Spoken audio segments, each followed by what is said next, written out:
स्नेहा तिवारी आपके साथ और आप देख रहे हैं देश न्यूज।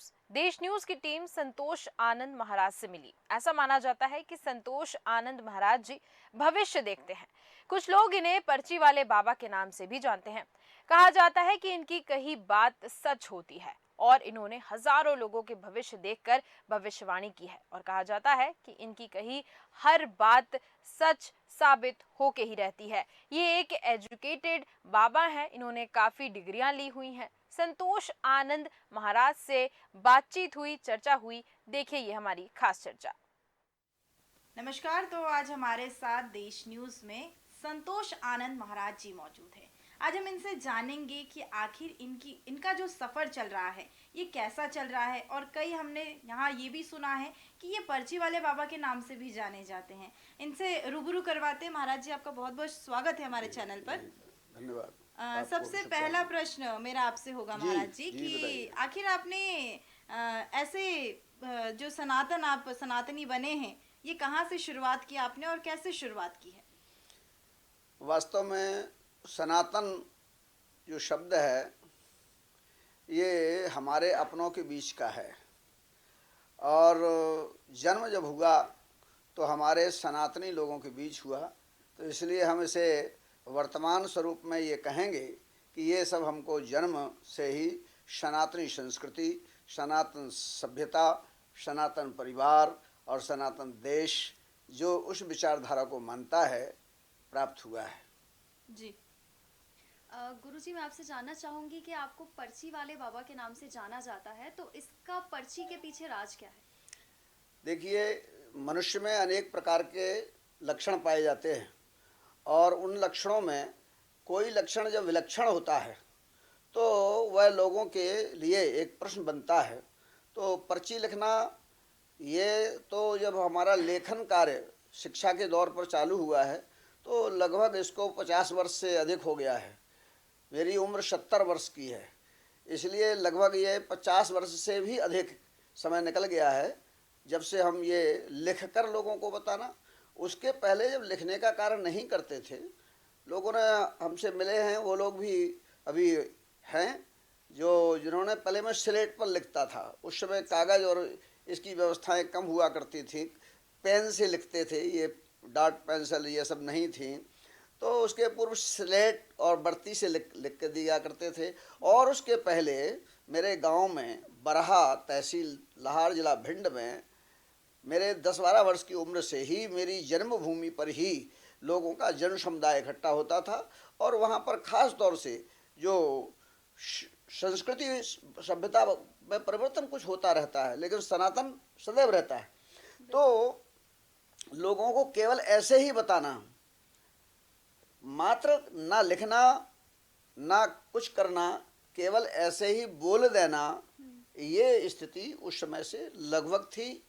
ऐसा लोगों का अपना अनुभव है, जिसमें हम ये दावा नहीं कर सकते कि क्या वह इतने लोग आते हैं किसकी कितनी सही निकली, किसकी क्या गलत निकली। लेकिन हाँ, हम इतना अवश्य कहेंगे, दोबारा लोगों का लगातार बना रहना ये सिद्ध करता है कि कहीं न कहीं उनको अच्छा अनुभव हुआ होगा। बिल्कुल। महाराज जी, आपकी एजुकेशन का भी हमें पता चला है कि आप काफ़ी एजुकेटेड हैं, तो आपने कब एजुकेशन अपनी कंप्लीट की और कहाँ से? मैंने गांव से मेरी शिक्षा शुरू हुई है, उसके बाद तहसील लेवल पर लाहौर, उसके बाद मैं ग्वालियर आया हूँ। हमारे घर के लोगों की इच्छा थी, उस समय डॉक्टर इंजीनियर को बहुत कुछ जाना जाता था, बहुत सारे ऐसे पद नहीं थे जो आज की दिशा में अनेक प्रकार की शाखाएं हैं। तब मेरी एजुकेशन साइंस को लेकर के हम तकनीकी क्षेत्र से आगे बढ़े, डिग्री करके। उसके बाद टेक्निकल क्षेत्र से हम कला क्षेत्र में गए। हमने साहित्य में जो है, संस्कृत में जी। जो है मास्टर डिग्री की है, आचार्य की उपाधि भी मिली है, तंत्र की उपाधि भी मुझे आचार्य के रूप में प्राप्त है। बहुत सारी ये बातें हैं, ये तो उपाधियां हैं, मेरा मूल स्वरूप नहीं है। ऐसा कोई किस्सा हमसे साझा करना चाहेंगे आपकी, जो आपने कहा हो और वो सत्य हुआ हो, क्योंकि आप भविष्य के बारे में भी बताते हैं। देखिए, मैं स्वयं ऐसा क्या कहूँ कि किसका क्या सही हुआ है। सही तो स्वयं को स्वीकार किया जाता है जो लोग जानने वाले लोग हैं, लेकिन हम इतना अवश्य कहेंगे कि लोगों का आज से 50-55 साल पहले भी जुड़ा रहना, और जहां आप देश जो है चैनल के माध्यम से हमसे चर्चा कर में हैं, यहाँ भोपाल में भी मैं सम्माननीय श्री हसन खरे साहब के यहाँ 35-40 वर्ष से आ रहा हूँ। यहाँ पर भी उस समय इस भोपाल में भी सैकड़ों की संख्या में लोग हैं जो तब भी थे, और आज उनके नाती पोते भी हमसे मिलने के लिए साथ में आते हैं। तब निश्चित रूप से यह लगता है कि उनको कुछ सत्य ही भाषित हुआ होगा, जो आज भी उस सत्य के लिए हमारे निकट अपनी सत्यता को सत्यापित करते हैं। जी, आपके गृह जिला के बारे में कुछ बताइए, आपके पारिवारिक जीवन को लेकर। मेरा पारिवारिक जीवन सहज और सामान्य। मेरे पिताजी एक कृषक, जमींदार, ब्राह्मण कुल में और धार्मिक आध्यात्मिक अभिरुचिवान परिवार, और उसी के संस्कार हमारे जीवन में आए हैं। इसीलिए हमने इस दिशा में, हो सकता है जो हमारा साहित्य कहता है कि पूर्व संस्कार जीवन में आगे फलित होते हैं, उन्हीं का एक अंग देखा है। और शिक्षा के क्षेत्र में हमको आगे बढ़ाया, ये हमारे परिवार की ही देन है।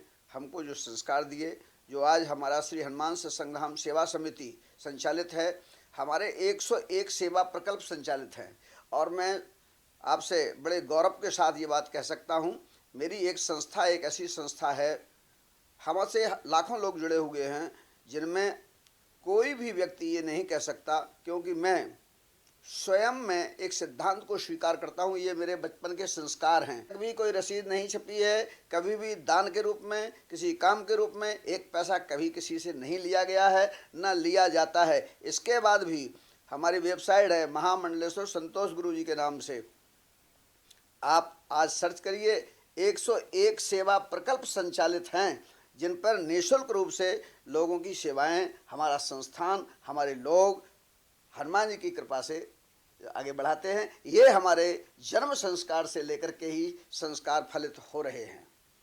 गुरुजी, आपको संतोष आनंद महामंडलेश्वर कहा जाता है। ये भी कहा जाता है कि आप भविष्य भी देख लेते हैं, भूतकाल भी देख लेते हैं, मतलब इंसान का जो भी बचपन से लेके आने वाले समय तक का जो भी जनरी है वो आप बता देते हैं। तो ये मतलब कैसे पॉसिबल है जी, कैसे आप पहले तो मुझे मैं ये मानता हूँ, जो मेरा अपना अनुभव है, कि ये कृपा गुरु की ही है। परमहंस श्री श्री 1008 परमहंस पागलदास जी महाराज जहाँ समाधि स्थल है, उनकी कृपा है, और मेरे इष्टदेव हनुमान जी हैं, उनकी कृपा है। ऐसा मैं मानता रहा और मानता हूँ। किंतु आगे चलकर शैक्षणिक व्यवस्था के आधार पर मैंने इसको यह जानने की स्वयं भी कोशिश की है कि यह सब मानव के अंदर कैसे होता रहा है और मेरे अंदर क्यों होता है। हम भी उसकी पूर्णता तक तो नहीं पहुँचे हैं, लेकिन हाँ, मैंने ये अनुभव किया कि क्या ये हस्तांतरित किया जा सकता है। कृपा तो स्वयं के हाथ में नहीं होती, कृपा जो करने वाला होता है उसके हाथ में होती है। तो कृपा को तो दिया नहीं जा सकता, लेकिन क्या जो प्राप्त है उसको हस्तांतरित किया जा सकता है। इसका मैंने उपयोग किया, और भारतवर्ष में लगभग 10-12 बच्चे जो आज बहुत ऊंचाइयों को, हमारी इस धर्म ध्वजा को फहरा रहे हैं, उसका काम मैंने इसमें किया है। तो जो आपने प्रश्न किया कि ये कैसे होता है, एक परीक्षार्थी जब किसी प्रश्न पत्र को हल करता है तो उन्हीं आँखों से लिखता है, हाथ से लिखता है, दिमाग से सोचता है, मन में इच्छा करते हुए अपनी संपूर्णता से उत्तर देता है। लेकिन जब वो लिख नहीं पाता, उस प्रश्न का उत्तर नहीं जानता है, तब आपने भी देखा होगा कि वह लिखना बंद कर देता है और भीतर सोचने लगता है। और जब भीतर सोचने लगता है तो उसको कहते हैं ध्यान करो। तो ध्यान मात्र करने से उसे वह भूला हुआ भी याद आ जाता है। याद जब आ जाता है, एक खोई हुई चाबी घर की तत्काल याद आ जाती है कि कौन सी जगह पर रखी हुई है। तो अपने भूतकाल का दर्शन उसे अगर 4 दिन पहले, 40 दिन पहले, 4 महीने पहले का अगर याद आ जाता है कि चाबी वहाँ रखी थी, मैंने वहाँ रखी, वो पूरा दृश्य दिखने लगता है, तब हम और भी पीछे जा सकते हैं। इसका ये अर्थ, मैं साइंस का छात्र रहा हूँ, तो मैं तर्क के आधार पर मैंने इस पर आगे अपने को बढ़ाया और इस ध्यान पद्धति को, योग पद्धति को ब्रह्म विद्या योग पीठ के नाम से कार्यक्रम को आगे बढ़ाया है। व्यक्ति जितना भीतर चलता जाएगा, जैसा जैसा भीतर जाएगा, उसके अंदर ज्ञान की सत्यता का उतना उतना अनुभव होता जाता है। अब बात इतनी है कि वह कितना अंदर जा सकता है और कैसे अंदर जा सकता है, ये पद्धतियां हैं, ये क्रिया का विषय है, जिसके आधार पर व्यक्ति के अंदर जिस ऊर्जा से, जिस आत्मा से, जिस शक्ति से, जिस चेतना का गुण है, वहां तक अगर पहुंचेंगे तो आप वर्तमान, भूत और भविष्य तीनों कालों को ऐसे देख लेंगे जैसे हथेली पर आंवला देख लेते हैं। ठीक इसी प्रकार से जो बहुत थोड़े जा पाते हैं अंदर तक, तो थोड़े जाने मात्र से उनको थोड़ा ज्ञान हो जाता है। जो आंखों हाथ पैरों से नहीं हो रहा था, वह ज्ञान उन्हें हो जाता है, चाहे अपना हो और चाहे पराया हो, दोनों की ये क्षमता होती है। साइकोलॉजी क्या है? ये इसका एक हल्का अंग है, मनोविज्ञान। पराशक्ति अपराशक्ति क्या है? यह भी एक इसका एक अंग है। ऐसी भारत की अनेक विद्याएं हैं। विद्या का मतलब ही यह है जो दिखता न हो और क्रिया करता हो। शिक्षा वह है जो प्रत्यक्ष दिखाई देती है, और विद्या वह है जो होती है पर उसकी क्रिया समझ में नहीं आती है। इसलिए विद्या के माध्यम से यह सब होता आया है। महाराज जी, मेरा आखिरी प्रश्न आपसे होगा। जो बागेश्वर धाम के धीरेन्द्र शास्त्री है जी, वह भी पर्ची लिखते हैं, उन्हें है। भी पर्ची बाबा के नाम से जानते, उनके बारे में क्या कहेंगे आप? भारतवर्ष ऋषियों मुनियों की तपोभूमि है। यहाँ के अनेक मार्ग हैं, अनेक रास्ते हैं, जिन अनेक रास्तों से हर व्यक्तित्व में कोई न कोई विलक्षणता आती दिखाई देती है। उन्हीं में से धीरेन्द्र शास्त्री जी भारतीय युवा एक आचार्य शास्त्री हैं, एक अच्छे गुरु के शिष्य हैं, भारत की संपदा को आगे बढ़ा रहे हैं, और उनके अंदर भी यह जो गुण है, निश्चित रूप से किसी न किसी शक्ति के माध्यम से जो प्रेरणा प्राप्त होती है, उस प्रेरणा से, कोई जादू नहीं है ये, जादू भी हालांकि विद्या ही कही गई है, क्योंकि लेकिन उसको विवेक से देखते हैं कि वो अंदर से पथरी का एक टुकड़ा अगर पेट में आ जाता है तो कितना दर्द होता है, और ऑपरेशन, और जादूगर जो है गोले के गोले मुंह से निकालता जाता है, दिखाई देता रहता है। अगर उसके पेट में अंदर इतने बड़े बड़े गोले हों तो कैसे ये जीवन रह सकता है, लेकिन वह कैसे गोले निकाल रहा है यह समझ में नहीं आता, इसलिए उसको भी जादू विद्या कहते हैं। ठीक इसी प्रकार से जो लिखने का काम होता है, इसमें भी एक अलग अलग प्रकार की विद्याएं हैं, वह क्रियात्मक होती हैं, और एक कृपा साध्य शक्तियाँ होती हैं, जिनके माध्यम से भी यह सब संभव होता है। बहुत सारी विद्याएं हैं, किसके पास क्या विद्या है, क्या कृपा है, ये अलग अलग विषय है। और अपने इष्ट देव का जो नाम लेता है, ये भी ध्यान देने की आवश्यकता है। जितने भी सिद्ध स्थल होते हैं, वहाँ कोई भी लौकिक देवी देवता होता है, अन्यथा किसी स्थान पर केवल उस भगवान के नाम से आज तक, आप लोग तो बहुत घूमते हैं, कोई स्थान ये देखने को नहीं मिलेगा जब तक साधक है तब तक साधना है, और तब तक साध्य देवता है, और जहाँ एक रह जाता है तब वहाँ देवता देवता रह जाता है जी।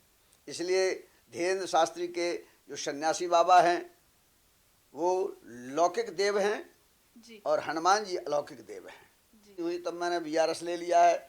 उसमें सम्मानित दिग्विजय सिंह जी की सरकार थी, कांग्रेस की। उस समय 2003 में मैंने जो है कंपलसरी रिटायरमेंट ले लिया है। आज भी मैं पेंशनर हूँ, सरकार से हमको पेंशन मिलती है। और रहा सवाल जो हमारे यहाँ हम पढ़ा करते थे, ऋषि कैसे जीवन बिताते थे, हम एक ब्राह्मण कुल में रह करके हमें क्या उन परंपराओं को आगे बढ़ाना चाहिए, तब कैसे ऋषि लोगों की सेवा किया करते थे, कितने त्यागी कैसे थे, ये सारी बातें दिमाग में गूंजा करती थी। हमने उस साहित्य को पढ़ा, अपने ऋषियों मुनियों के साहित्य को पढ़ा, हमने उपनिषदों को पढ़ा, हमने वेदों को पढ़ा, वैदिक साहित्य हमारा मुख्य विषय था।